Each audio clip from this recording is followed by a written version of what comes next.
السلام علیکم ورحمۃ اللہ وبرکاتہ۔ دوستوں کی جیسا کہ قرآن مجید میں یہ ارشاد ہے کہ ہر ذی روح کو موت کا ذائقہ چکھنا ہے، اور انہی میں ہمارے آباء و اجداد، ہم سے وابستہ ہر رشتہ، یہاں تک کہ ہم کو بھی ایک دن مرنا ہے۔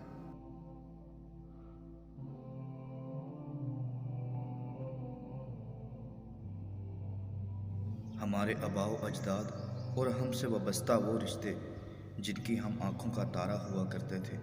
جو کہ ہماری تمام تر دنیا تھے، لیکن آج اپنی مصروف ترین دنیا میں ہم ان کو بھول چکے ہیں۔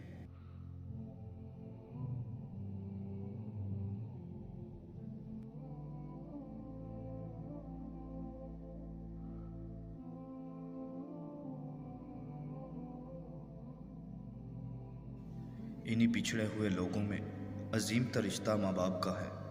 وہ جو سیاہ اور طوفانی راتوں میں ہمیں اپنے سینے کے ساتھ لگاتے تھے،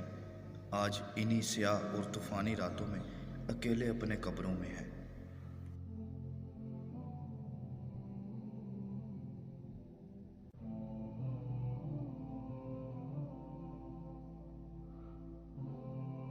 جیسا کہ ایک کڑوی حقیقت ہے کہ ہم اپنی مصروف ترین زندگی کی کسی تنہائی میں یا رسوماتی طور پر اپنے پیاروں کو یاد کرتے ہیں، یا پھر ان کی یاد کے لیے ان کی قبر پر جانا یا کوئی ایصال ثواب کی سوچ کا عمل رکھتے ہیں، لیکن پھر ہماری مصروف ترین زندگی اس عمل کو بھلا دیتی ہے۔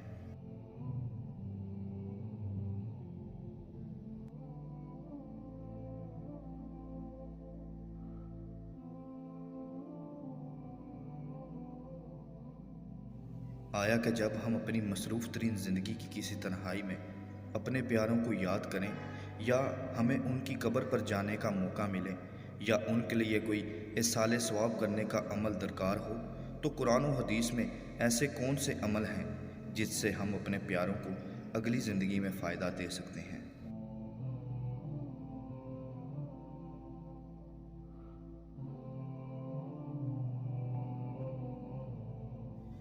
جیسے کہ صحیح مسلم کی حدیث میں حضرت ابو ہریرہ رضی اللہ عنہ سے روایت ہے کہ آپ صلی اللہ علیہ وآلہ وسلم نے فرمایا،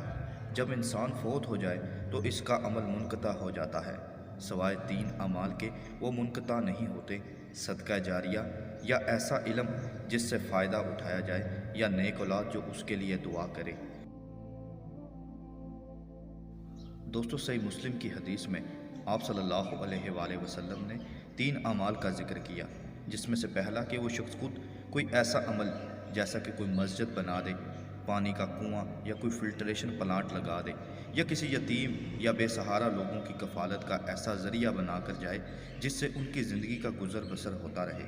ایسے تمام سے عمل جس سے لوگوں کو فائدہ پہنچتا رہے وہ شخص کر کے گیا ہو تو صدقہ جاریہ کہلائیں گے۔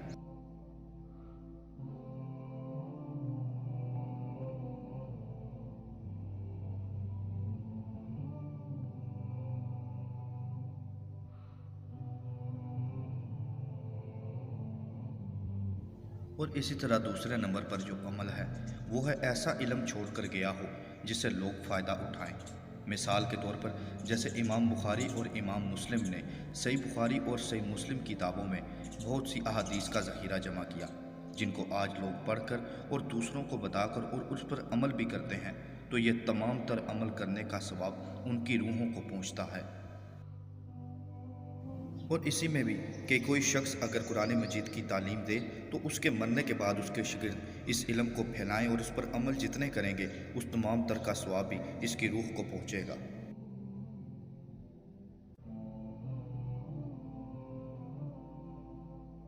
اور اسی کے ساتھ دوستو، احادیث میں جو تیسرا اور آخری عمل بتایا گیا وہ یہ کہ اولاد اپنے ماں باپ کے لیے دعا کرے،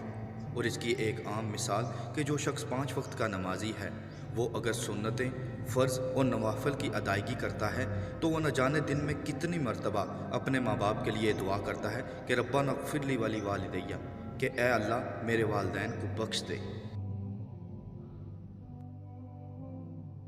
اور اسی کے ساتھ اولاد کا ہر نیک عمل بھی اس کا ثواب بھی والدین تک پہنچتا ہے۔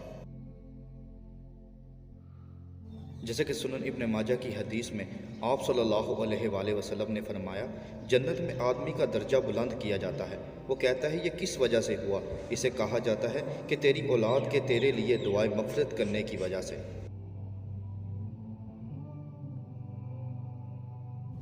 اور اسی طرح اولاد جب کوئی نیک عمل یا کوئی صدقہ جاریہ کا عمل اس نیت سے کرے کہ اس کا ثواب اس کے والدین کو پہنچے تو وہ ضرور پہنچتا ہے۔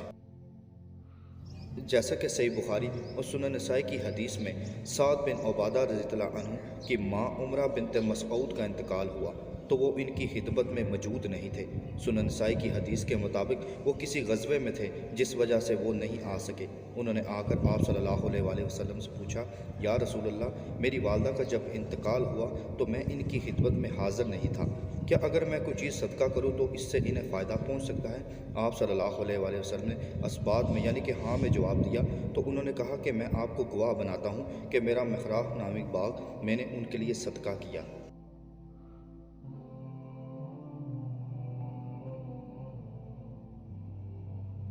اسی کے ساتھ دوستو، جب ہم اپنے کسی پیارے کی قبر پر جائیں یا قبرستان کو دیکھیں تو جیسا آپ صلی اللہ علیہ وآلہ وسلم قبرستان یا قبر والوں کے لیے دعا کیا کرتے تھے، جس دعا کا ذکر صحیح مسلم اور مشکات المصابی میں موجود ہے کہ آپ صلی اللہ علیہ وآلہ وسلم فرماتے، سلامتی ہو مسلمانوں اور مومنوں کے ٹھکانوں میں رہنے والوں پر، اور ظہیر کی روایت میں ہے کہ مسلمانوں اور مومنوں کے ٹھکانوں میں رہنے والوں تم پر، اور ہم انشاءاللہ ضرور تمہارے ساتھ ملنے والے ہیں۔ میں اللہ تعالیٰ سے اپنے اور تمہارے لیے عافیت مانگتا ہوں۔ اللہ تعالیٰ سے دعا ہے کہ وہ حضرت آدم علیہ السلام سے لے کر قیامت تک جتنے مسلمان اس دنیا سے جائیں گے، اللہ تعالیٰ ان سب کی بخشش کرے۔ اللہ تعالیٰ ہمارے پیاروں کی قبروں کو نور اور رحمت سے منور کرے۔ اللہ تعالیٰ ان کی غلطیوں سے درگزر کرے اور ان کے نیک اعمال کا ان کو بہتر سے بہتر صلہ دے، اور اللہ ہمیں بھی نیک اعمال کرنے کی توفیق دے جس سے ہمیں اور ہمارے پیاروں کو اگلی دنیا میں فائدہ ہو۔ اور اللہ تعالیٰ سے دعا ہے کہ وہ ہمیں اپنے دین کو سمجھنے، اس پر عمل کرنے اور دوسروں تک پہنچانے کی توفیق عطا کرے۔ السلام علیکم ورحمۃ اللہ وبرکاتہ۔